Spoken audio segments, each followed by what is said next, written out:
Hi, మిగిలిపోయిన ఇడ్లీ పిండితో మనం ఊతప్పం ఎలా చేయాలో చూద్దాం. ఇప్పుడు ముందుగా ఇడ్లీ ప్యాటర్న్ తీసుకొని అందులో మనం ఉల్లిపాయలు, పచ్చిమిర్చి, క్యారెట్, మీకు నచ్చిన కూరగాయలు కట్ చేసుకొని అందులో వేసుకోవాలి. తగినంత సాల్ట్ యాడ్ చేయాలి.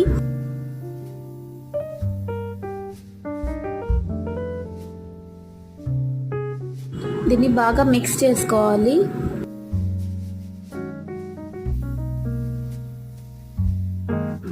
స్టవ్ ఆన్ చేసి స్టవ్ మీద దోశ ప్యాన్ పెట్టుకొని దాంట్లో కొంచెం ఆయిల్ యాడ్ చేసి ఇప్పుడు మనం మిక్స్ చేసిన ఈ ప్యాటర్న్ని స్పూన్తో కొంచెం కొంచెం వేసుకొని బాగా, అంటే మరీ దోశలా పలుచగా కాకుండా అలా మందంగా కాకుండా మీడియం రేంజ్లో వేసుకోవాలి. కొంచెం కాలిన తర్వాత మరోవైపుకి టర్న్ చేసుకొని బాగా రెండు వైపులా బాగా కాలిన తర్వాత ప్లేట్లోకి సర్వ్ చేసుకుంటే వేడి వేడి ఊతప్పం రెడీ. మీకు నచ్చిన పల్లి